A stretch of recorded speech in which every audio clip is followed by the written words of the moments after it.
council chamber was enormous, built to hold representatives from 1,000 different worlds. Crystal walls stretched upward into darkness, and strange lights from alien bodies filled the space with color. Some delegates floated in tanks of liquid. Others stood on platforms adjusted for different gravity. A few existed as pure energy, contained in special fields. Ambassador Deho stood in the center of it all, wearing the formal uniform of Earth's diplomatic corps. Behind him stood Sora, who understood alien biology better than anyone else on the human team. Minho was there too, a military officer who had spent years learning how other species fought and thought. Hajin represented humanity's scientists. Tisu spoke for the merchants and traders who wanted to do business across the galaxy.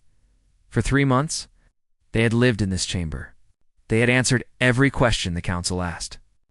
They had shown Earth's history, explained human culture, demonstrated their technology. They had been patient when aliens looked at them with disgust or fear. They had smiled when council members called them primitives or warmongers. Now the judgment was coming. High Arbiter Velthan spoke from his elevated throne. He was Kix, a species that looked like a combination of crystal and liquid metal. His voice echoed through translation devices that turned his words into something humans could understand. The Galactic Council has considered humanity's application for full membership. We have reviewed your history, your capabilities, and your nature. We have reached a decision. Deho stood perfectly still. He had learned that skill in years of diplomatic training. Show nothing. Give them no reaction to use against you. Humanity's denied full membership status, Velthan continued. You will be granted provisional species status, subject to the following conditions. The conditions came like hammer blows. Humans could trade with council species, but only through approved channels with heavy taxes. Human ships could travel council space, but must submit to random inspections at any time. Humans could not vote on council matters, could not propose new laws, could not sit on any committee of importance, but that was not all. Humanity's military expansion must be frozen at current levels, Velthan said. No new warships, no new weapons systems, no additional colonies with military capability. Council observers will be stationed on all major human worlds to ensure compliance with galactic law. Human culture must be guided toward more collective, peaceful values. Individualism and aggressive tendencies must be reduced through educational programs designed by council specialists. Round the chamber, other council members nodded their approval. The Sethari delegation clicked their mandibles in satisfaction. The Valshani representatives glowed brighter, showing their pleasure. The massive Huroni simply rumbled their agreement. These conditions will remain in effect for no less than 100 standard years, Velthan concluded. At that time, humanity may reapply for full membership. The Council will review your progress and determine if you have become worthy of joining civilized society as equals. Do you accept these terms? The chamber went silent. Every alien I censor and consciousness focused on Deho. They expected him to negotiate. Species always negotiated.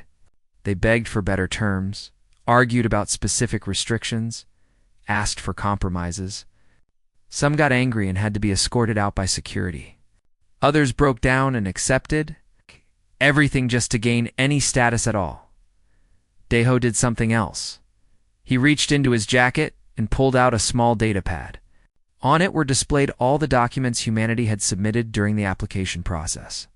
Technical specifications, cultural essays, historical records, everything they had shared with the Council. He tapped a command and the data pad's screen went dark.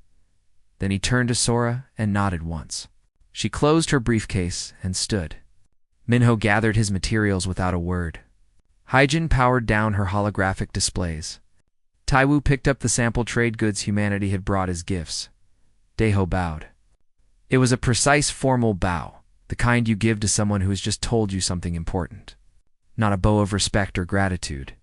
A bow of acknowledgement. I heard you. I understand. That is all. Then he turned and walked toward the exit. Ambassador Deho Velthan's voice carried a note of confusion. You have not answered. Do you accept the Council's terms? Deho kept walking. Behind him, the rest of the human delegation fell into step. Their footsteps echoed in the suddenly quiet chamber. This is highly irregular, another council member said. You must respond to the judgment. Sora glanced back once, her face completely neutral. Then she turned forward again and kept walking. The chamber erupted into chaos. Aliens shouted in dozens of languages. Translation devices struggled to keep up. Some council members demanded the humans be stopped. Others seemed genuinely confused.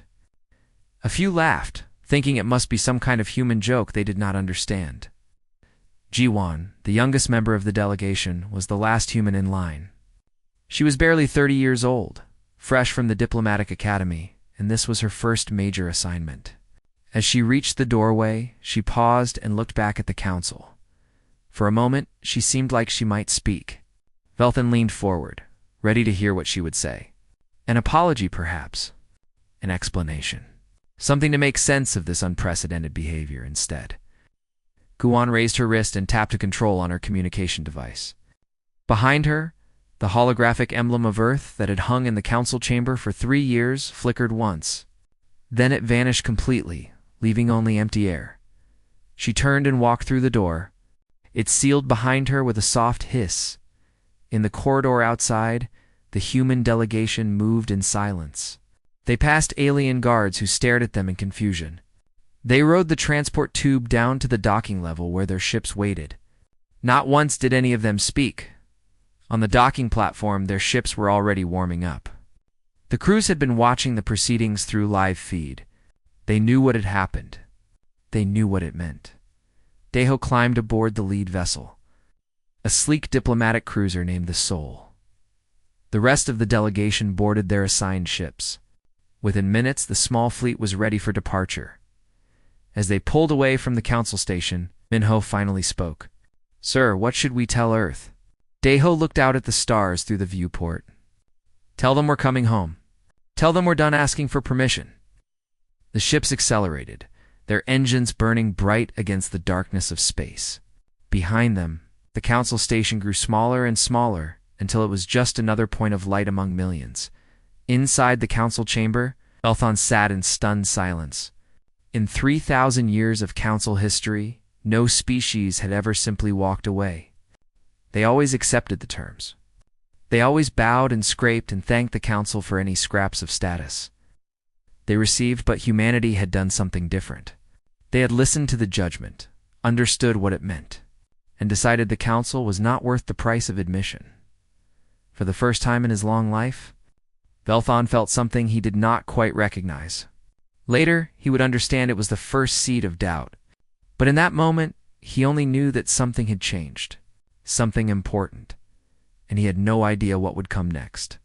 6 months passed after the human delegation left the council chamber. The council expected messages. They expected humanity to come back, ready to apologize and accept the terms they had been offered. That was how it always worked. Species needed the council more than the council needed them. But Earth sent nothing. No messages, no requests, no diplomatic contact at all.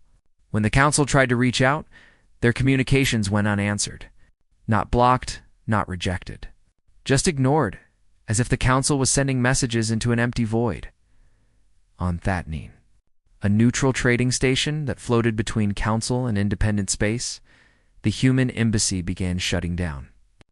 Nari, who had worked there for 5 years, oversaw the closure. She was careful and methodical, making sure everything was done properly. Station Administrator Kolith watched in disbelief as human. The staff packed up their belongings. "You cannot simply leave," he said. "There are treaties, agreements, long-term contracts." Nari smiled politely as she sealed another container. Those agreements were made under the assumption of ongoing council relations. Since Earth is no longer pursuing council membership, the agreements are void. We've compensated everyone for early termination. All our legal obligations are fulfilled. But where will you go? What will you do? "We'll focus on our own affairs," Nari said. She handed Kolith a data chip. "Building access codes and inventory lists. Everything is accounted for. The embassy is yours to reassign." She was the last human to leave the building. Behind her, the lights went dark one by one. All the human technology had been removed. All the records had been wiped clean. What remained was just an empty building that smelled faintly of Earth coffee and human occupation. Across the galaxy, human traders began declining contracts with Council species. Captain Gunwu, who ran a merchant vessel called the Busan Dream, had transported Council goods for 8 years. He was good at it, reliable, and fair. Council merchants liked working with him, but when they contacted him for new contracts, he politely refused. "I appreciate the offer, but we're reorganizing our business model, focusing on different routes now." "We'll pay more," a Kix merchant insisted. "Name your price." "It's not about money," Gunwu said. "It's about priorities." "Safe travels." He ended the communication before the merchant could argue. The same thing happened everywhere. Human doctors serving on Council medical stations resigned and went home. Human engineers working on Council construction projects finished their current jobs and did not accept new ones. Human scientists collaborating with Council, research facilities downloaded their work and severed the connections. It was not angry or violent. No one made speeches about injustice. No one complained or protested. Humans simply extracted themselves from Council society quietly and efficiently, like surgeons removing stitches from a healed wound. Council observer Thalarine learned about the change the hard way. She was Cethary, an insectoid species known for bureaucratic precision. She had been assigned to observe the human colony on Ganymede, one of Jupiter's moons. It was supposed to be a prestigious position, overseeing a young species as they learned to meet Council standards.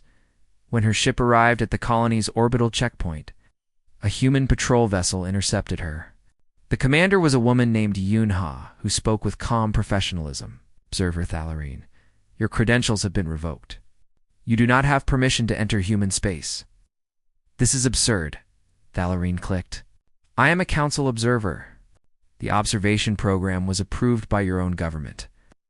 "The observation program was part of our provisional membership application," Yuna explained. "We are no longer pursuing that membership. Therefore, the program no longer exists.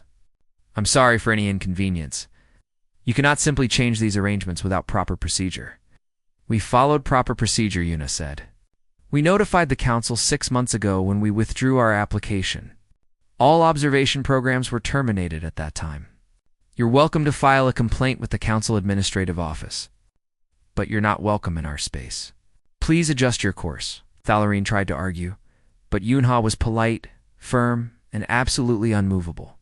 Eventually, the observer had no choice but to turn her ship around and leave. As she did, she noticed something strange. Human space was not empty or inactive. Ships moved between colonies. Stations bustled with activity. But there was a wall there now, invisible but absolute. Humans had closed their doors. The Council's intelligence services reported troubling developments. Humans were still trading, but not with Council species. Instead, they were making deals with independent groups that the Council had always ignored or dismissed. Trade. Minister Bora became famous for these new partnerships. She represented the Mars Colonial Authority, and she traveled to worlds the Council considered beneath notice. The Krathia warrior species too violent and anarchic for Council membership. The ulinary artists and philosophers who refused to submit to Council regulations. The Havoc, miners, and engineers who valued profit over politics. Bora offered them fair prices. Technology exchange, and something the Council never provided: genuine respect. She did not lecture them about becoming civilized. She did not impose conditions or demand they change their ways. She simply treated them as equals and made mutually beneficial deals. Within months, a network of trade began forming. Ships carrying human goods traveled to independent worlds. Alien merchants brought their products to human colonies. Money and resources flowed freely, without Council taxes or Council oversight. The Council tried to intervene. They sent envoys to Earth, demanding to speak with human leadership. The ships waited in orbit for 3 days before receiving a response. JUNHO, coordinator of diplomatic services, sent a brief message. "Humanity appreciates the Council's interest, but must respectfully decline formal relations at this time.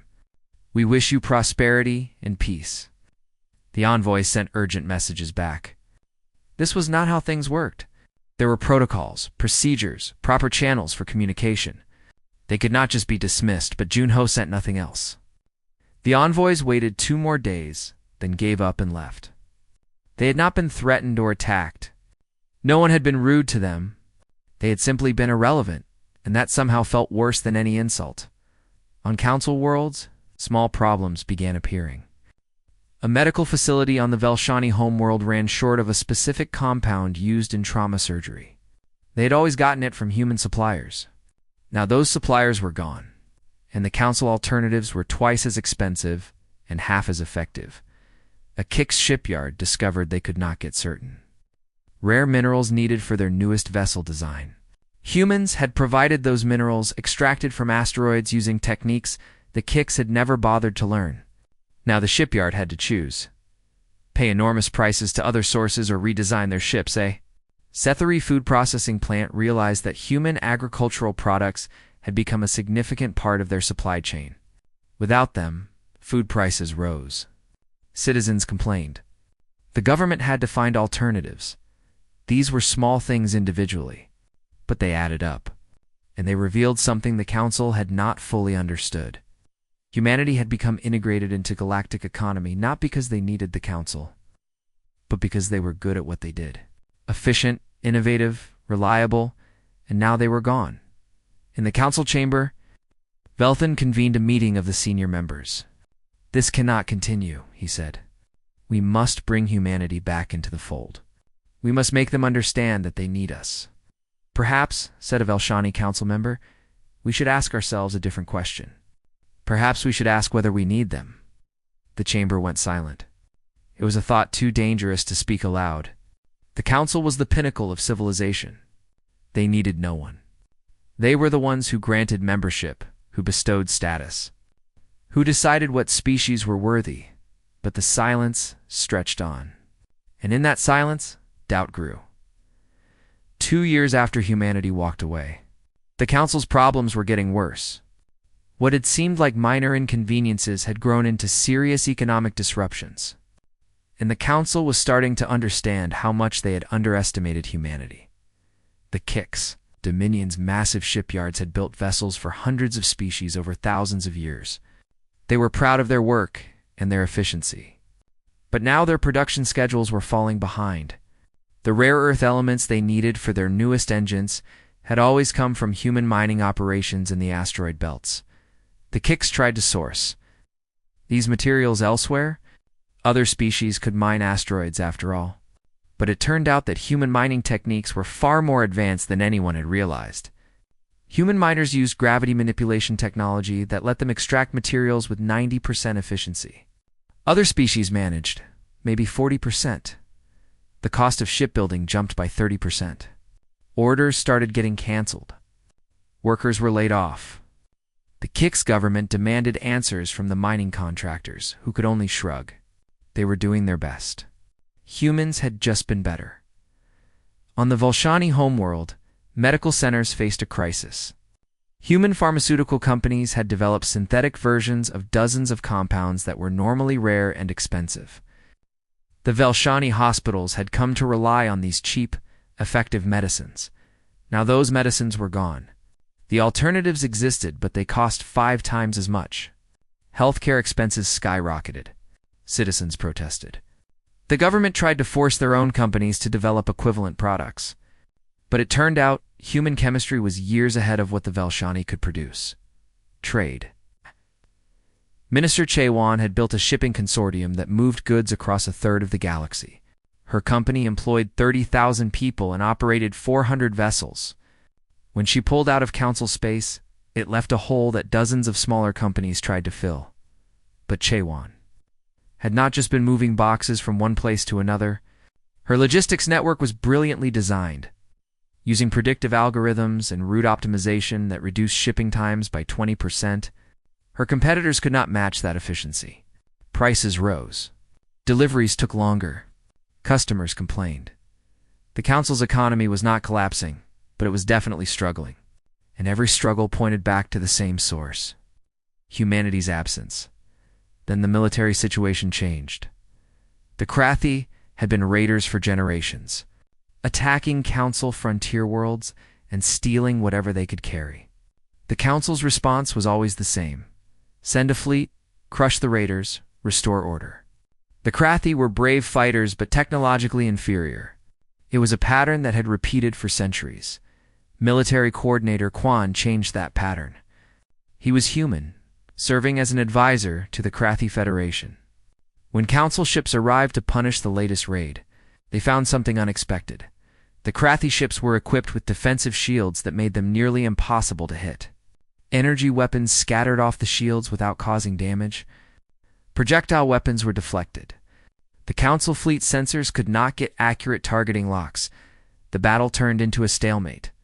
Council ships could not destroy the raiders. The raiders could not defeat the Council's superior numbers. After 6 hours of useless fighting, both sides withdrew. It was humiliating. The Council fleet commander filed a report demanding to know where the Krathi had gotten shield technology. So, advanced, the answer came back from intelligence services. The shields were human designs. Not sold, but given freely as part of a mutual defense pact. The Council tried to lodge a formal protest with Earth. The message went unanswered. Humanity was not at war with the Council. They had simply chosen to share their technology with their friends. If the Council did not like it, that was not humanity's problem. While the Council struggled with these immediate issues, something else was happening. Something that would prove even more dangerous to their authority. Research. Director Yuna published a scientific paper through the Independent Galactic Science Network, a journal that operated outside Council control. The paper detailed breakthroughs in faster-than-light communication technology. The Council had been using quantum entanglement communicators for millennia. They allowed instant communication across vast distances. But the equipment was enormous, expensive, and difficult to maintain. Only major facilities could afford real-time galactic communication. Yuna's paper described a method of quantum field manipulation that reduced communicator size by 90% and cost by even more. The implications were staggering. With this technology, even small ships could have instant communication with home. Remote colonies would not be isolated. Everything would change. The paper was freely available to anyone who wanted to read it, except Council species. When Council scientists tried to access it, they found themselves blocked. The paper required understanding of quantum field theory that humans had developed independently. Without that foundation, the equations made no sense. Council physicists tried to reverse engineer the concepts from the paper's abstract. They failed. The math was too complex, built on principles they did not understand. They would have to learn it from the beginning, and the only teachers were humans who were not interested in teaching them. It was a humiliation that cut deeper than economic problems or military setbacks. The Council had always seen themselves as the most advanced civilization in the galaxy. They were the ones who taught younger species who shared knowledge from their superior position. Now they were the students, locked out of the classroom, watching through windows as others learned things they could not access. Ambassador Saijin made the situation even worse. He represented the Titan colony and had spent the last 2 years traveling to independent worlds. Talking to species who had never wanted to join the Council, he made them an offer. Join the Free Trade Coalition. The coalition was everything the Council was not. No hierarchy, no rules about who could trade with whom, no cultural requirements or behavioral standards. Members shared technology freely, defended each other when necessary, and otherwise left each other alone. The only requirement was that you could not be a Council member. 17 species signed up in the first year. Most were small, independent groups the Council had always ignored. But their combined economic power was significant. And more importantly, they had access to human technology, human markets. And human innovation? Council merchants watched with growing alarm as coalition trade networks expanded. Routes that had once gone through Council space now bypassed it entirely. Goods that the Council had controlled now flowed freely without their involvement. The Council was not being attacked or conquered. They were simply becoming irrelevant. In the Council chamber, emergency sessions became common. Representatives shouted at each other, blaming different factions for the situation. Some wanted to take military action against humanity. Others argued for economic sanctions. A few suggested they should try to negotiate. Velthan watched it all with growing dread. He had delivered the judgment that sent humanity away. At the time, it had seemed so reasonable. Humans were too aggressive, too independent, too different. They needed to be molded into something more acceptable. But he had made a fundamental mistake. He had assumed that humanity needed the Council more than they needed their freedom. He had assumed they would come back, humbled and ready to accept any terms. Instead, humanity had discovered something the Council had forgotten. You do not need permission to thrive. You do not need someone else's approval to build a good life. You just need skills, determination, and the courage to walk away from anyone who tries to make you small. The Council had spent millennia collecting species like trophies, adding them to their civilization, and shaping them into acceptable forms.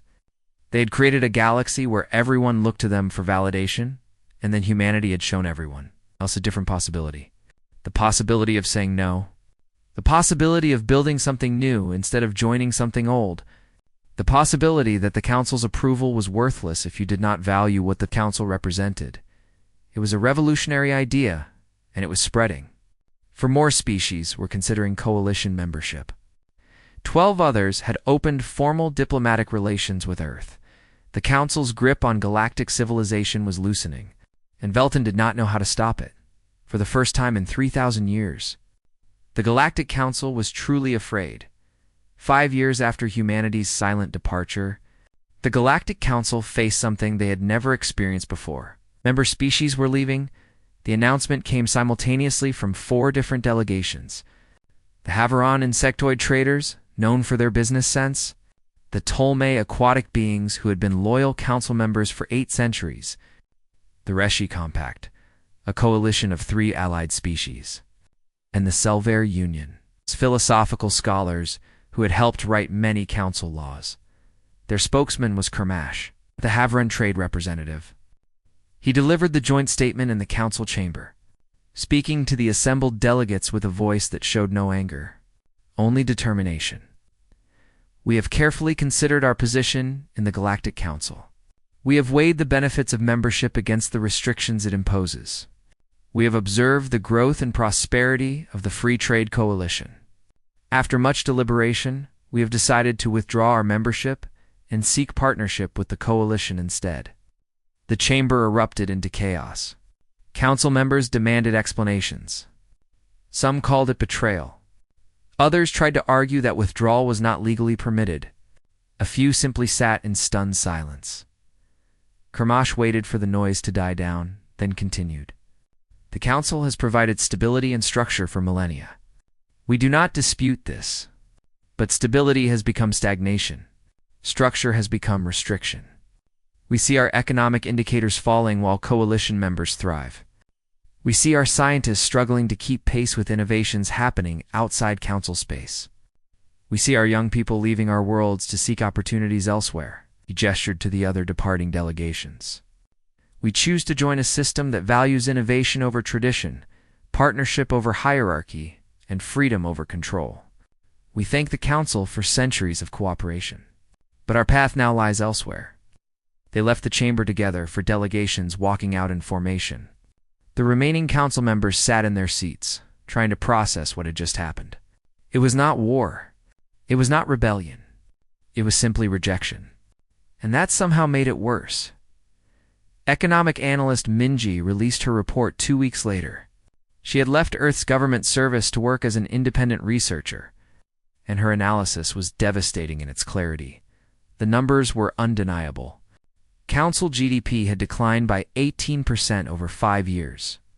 Coalition GDP had increased by 43% in the same period. Human colonies showed growth rates that exceeded anything in council space. Species that joined the coalition saw immediate economic benefits, but Minji's report went deeper than simple statistics. She analyzed why the difference existed. The council's economic system was designed for stability, not growth. Heavy regulations ensured fairness, but killed innovation. Complex approval processes protected established businesses but prevented new ones from forming. Taxes redistributed wealth but discouraged risk-taking. The coalition had almost no regulations. Members made their own rules. Success was rewarded. Failure was allowed. Innovation happened fast because no one needed permission to try new things. It was chaotic, sometimes unfair, but undeniably dynamic. The council economy is like a pond, Minji wrote, calm, controlled, and slowly evaporating. The coalition economy is like a river, turbulent, unpredictable, and very much alive. The report spread across independent networks. Council citizens read it despite their governments trying to block access. On social media platforms that the council could not control, people began asking dangerous questions. Why were they falling behind? Why were they not allowed to trade freely with coalition species? Why did their government fear competition so much? Then, the military revelations became public. Defense strategist Young Ho had spent 5 years working with various coalition militaries. He was not building an army to attack the council. He was simply helping coalition members defend themselves more effectively. But the result was the same. The military balance of power had shifted dramatically. 3 separate incidents made this clear. In the first, a council patrol fleet attempted to arrest pirates operating near coalition space. The pirates scattered into coalition territory, where council ships were not permitted to follow. When the council fleet pursued anyway, they were intercepted by a joint coalition defense force. The coalition ships did not fire. They simply formed a barrier and activated their defensive systems. Their shields were impenetrable. Their jamming made targeting impossible. Their sensor technology meant they knew exactly where every council ship was while remaining invisible themselves. The standoff lasted for hours before the council fleet retreated. They had not lost any ships, but they had been completely outmaneuvered by a defensive force that was smaller, supposedly less advanced.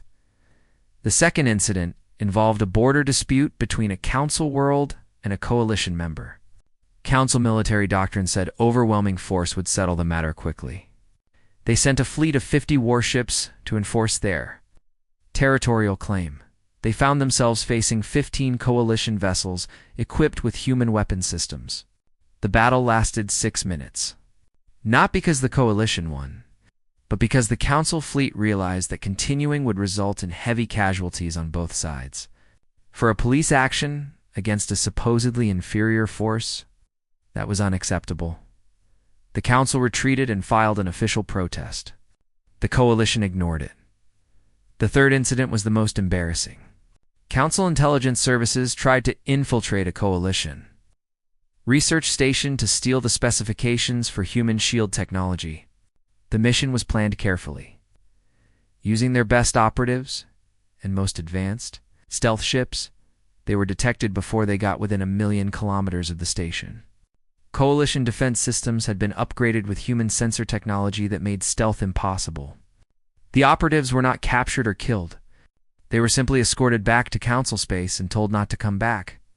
The message was clear. The council's military advantages were gone, not because humanity or the coalition were aggressive, but because human technology had made traditional military superiority obsolete. Battles would now be costly for both sides, which meant battles would not happen. And without the threat of military force, the council had lost one of its primary tools for maintaining order. All of this came together when President Soo-yoon gave her address. It was her first public statement about the council in 5 years, and people across the galaxy found ways to watch it despite government censorship. Soo-yoon sat at a simple desk in the presidential office on Earth. Behind her, through a large window, the blue curve of the planet was visible against the black of space. She spoke calmly, like a teacher explaining something important to students. 5 years ago, humanity approached the Galactic Council seeking membership. We believed that joining galactic civilization meant joining the Council. We were wrong. She leaned forward slightly. The Council judged us and found us wanting. They offered us a place, but only if we changed who we were. Only if we accepted restrictions on our freedom, observation of our worlds, and control of our future. They expected us to be grateful for this opportunity. We made a different choice. We chose to walk away.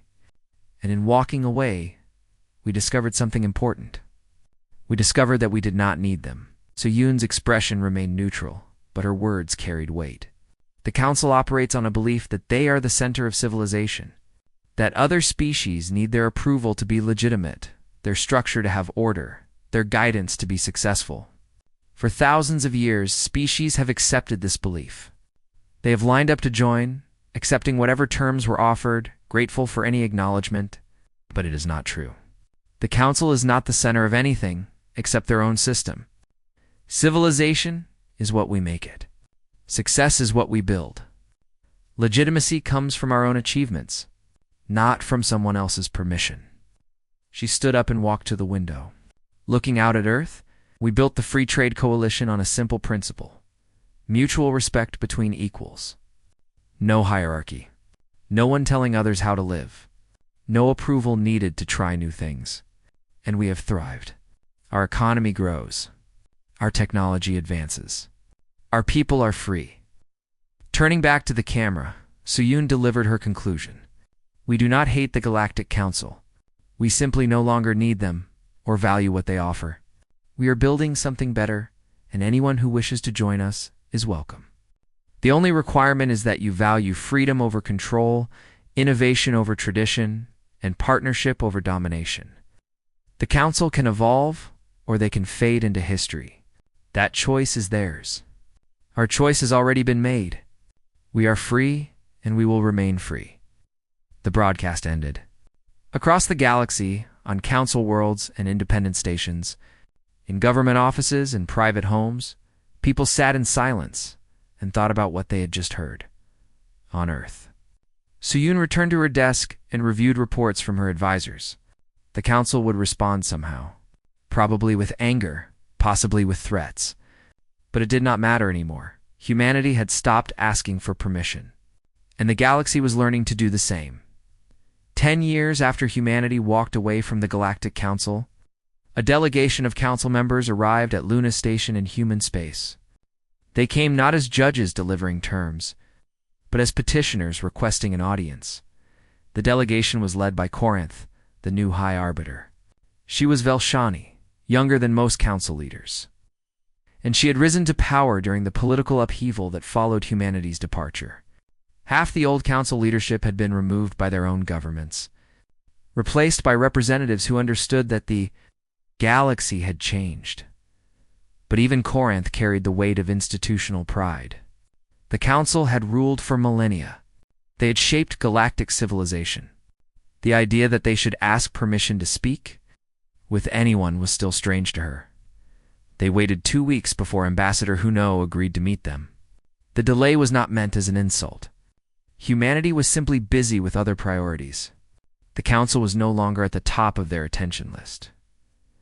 When the meeting finally happened, it took place in a conference room on Luna Station, with Earth visible through the viewport. Hyun-woo sat at the head of a long table, flanked by Admiral Woo-jin, Chief Scientist Jizu, and Economic Director Subin. They wore simple professional clothing, not formal diplomatic uniforms. This was a business meeting, not a state ceremony. The council delegation entered and took their seats. Corinth noticed the humans did not stand to greet them. There was no bow, no formal welcome. Just a nod of acknowledgement from Hyun-woo, who gestured to the chairs and said, "Please, sit." It was a small thing, but it spoke volumes. The council was here as equals at best, possibly as the less important party. Corinth felt anger flash through her, then forced it down. She was here to fix a problem, not to defend her pride. "Thank you for agreeing to meet with us," she began. "The council wishes to discuss the current state of galactic affairs and propose a new framework for cooperation." Woo nodded. "We are listening." Corinth had prepared a lengthy speech about mutual benefit and shared civilization. She had planned to gradually work toward the offer she was authorized to make. But looking at Hyun-woo's patient, slightly distant expression, she realized that approach would not work. Humans did not need to be convinced or courted. They needed to be given facts and allowed to make their own decision. So she abandoned her script and spoke plainly. The Council made a mistake 10 years ago. We judged humanity by standards that were not appropriate. We offered terms that were insulting. We expected you to accept because every other species has always accepted. When you walked away, we thought you would come back. She looked around the table at the other human representatives. You did not come back. Instead, you built something new. The Free Trade Coalition has grown to 38 member species. Your economy is thriving. Your technology is advancing faster than ours. Your military capabilities exceed our projections. And more importantly, you have demonstrated an alternative to Council membership that many species find attractive. We have come to offer you full membership in the Galactic Council, Corinth continued. No restrictions. Full voting rights. Military parity. Economic freedom. You would be welcomed as equals, with all the privileges that status entails. She slid a data crystal across the table. The formal terms are here. We believe you will find them acceptable. Yunwu picked up the crystal, but did not examine it. Instead, he set it aside and asked a simple question. Why? The word hung in the air. Corinth had expected negotiation, questions about specific terms, perhaps demands for additional concessions. She had not expected to be asked to justify the offer itself. Why are we making this offer? She asked, stalling for time. Yes, 10 years ago you told us we were not worthy of full membership. You listed our flaws in detail? Now you offer us everything we were denied, with no requirements for change. Why? Corinth could have given diplomatic answers. She could have talked about changing circumstances or new understanding. But something in Hyanwa's direct gaze made her choose honesty instead. Because we need you more than you need us, she said quietly. Because our economy is struggling while yours grows. Because our technology falls behind while yours advances. Because species are leaving our council to join your coalition, and we cannot stop them. Because we were wrong about what it means to be civilized, and you proved it by walking away. The admission cost her, but it was also strangely liberating. The council had spent 10 years trying to pretend everything was fine, that humanity's departure was a minor inconvenience. Speaking the truth aloud felt like setting down a heavy weight. Hyunwoo nodded slowly. Thank you for your honesty. Now I will be honest with you. We are not interested in joining the Galactic Council. Before Corinth could respond, he continued. You built an empire on the idea that you were the pinnacle of civilization. That other species needed your guidance, your approval, your structure. You offered us scraps and expected gratitude. When we left, you lost more than trade partners or military allies. You lost the illusion of your own necessity. He tapped the data crystal. This offer is generous. The terms are fair. 10 years ago, we would have been thrilled to receive it. But that was before we learned we did not need it. Admiral Wujin spoke for the first time. The council represents hierarchy, control, and stagnation. You have thousands of rules about who can trade with whom, what technology can be shared, how species should behave. You have built a system that maintains order by restricting possibility. Chief Scientist Jisoo added, the coalition has almost no rules. Members do what they want. They succeed or fail on their own merits. It is chaotic and sometimes unfair, but it allows innovation to happen naturally. The best ideas spread because they are better, not because a committee approved them. Economic Director Subin pulled up a holographic display showing economic data. Council GDP has declined every year for the past decade. Coalition GDP has grown. Council trade is restricted and taxed heavily. Coalition trade is free and dynamic. Council research is limited by bureaucracy. Coalition research is limited only by imagination. The numbers were undeniable. The comparison was devastating. Hyunwoo, let the data speak for itself, then dismiss the display. We understand what you are offering. A place in your hierarchy as equals. But we do not want a place in any hierarchy. We want to be free. He pulled out a different data crystal and slid it across to Corinth. This is humanity's counter-proposal. Not for membership, but for a treaty between equals. Corinth picked up the crystal with trembling hands. She loaded it into her reader and began reviewing the terms. As she read, her expression shifted from hope to understanding to something like despair. The proposal was for formal, diplomatic and economic relations between the Galactic Council and the Free Trade Coalition. Technology exchange, mutual defense agreements, cultural programs. It was comprehensive and fair, but it treated the Council as one entity among equals, not as the center of galactic civilization. The Coalition would not submit to Council authority. Council species would not have automatic access to Coalition markets or technology. The relationship would be between two separate systems, cooperating where beneficial, but remaining independent. "This is not what we hoped for," Corinth said softly. "No," Hunwu agreed, "but it is what we are offering. You can accept partnership with the Coalition as equals, or you can continue as you are. The choice is yours." He stood, and the other human representatives stood with him. "Take time to consider. Discuss it with your governments. When you have made a decision, contact us. We will be here." The meeting was over. The Council delegation left with the data crystal, carrying humanity's terms back to their governments. As they departed, Konoth looked back at the conference room where Hunwu and his team were already reviewing other matters. The humans had already moved on to their next task. The Council was just one item on their agenda, not the center of their attention. On Earth, in a quiet office overlooking the Pacific Ocean, Gion watched the departure through a secure feed. She directed humanity's diplomatic services and had helped craft the proposal that Hunwu had presented. Beside her, Hansel from Strategic Planning asked, "Do you think they will accept?" Gion considered the question carefully. "They will resist. Pride dies slowly, especially institutional pride. They will spend weeks debating, trying to find a way to get what they want without giving up their sense of superiority.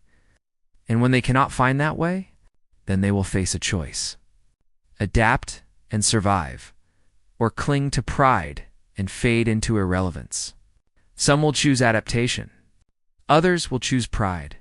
The Council will probably split, with some members accepting our terms and others trying to maintain the old system." "Either way, we win," Hansel said. Gin shook her head. "This is not about winning or losing. It is about freedom. 10 years ago, we wanted the Council's approval. We thought their acceptance meant we had succeeded. Walking away taught us that success is what we define it to be, not what someone else tells us it is." She turned from the window to face Hansel. "The Council will change, or it will not. Either way, humanity will be fine. We have our own path now. We do not need anyone's permission to walk it." Outside the window, Earth turned peacefully beneath the stars. Human ships moved through space, carrying trade goods and passengers, exploring new systems and building new colonies. The galaxy was vast and full of possibility, and humanity was free to explore it all, somewhere in Council space. Corinth sat in her quarters, aboard the diplomatic vessel, reviewing humanity's proposal again and again. She was starting to understand what Hunwu had meant. The Council had spent millennia collecting species, adding them to their civilization, shaping them into acceptable forms. But humanity had shown a different path. The path of walking away from anyone who tried to make you small. The path of building something new instead of joining something old. The path of freedom over approval. It was terrifying and beautiful at the same time. And Corinth did not know if the Council had the courage to follow it, but she knew, with absolute certainty, that the galaxy would never be the same again. The age of unquestioned Council dominance was over. It had ended the moment humanity walked away without saying a word, and nothing would ever bring it back.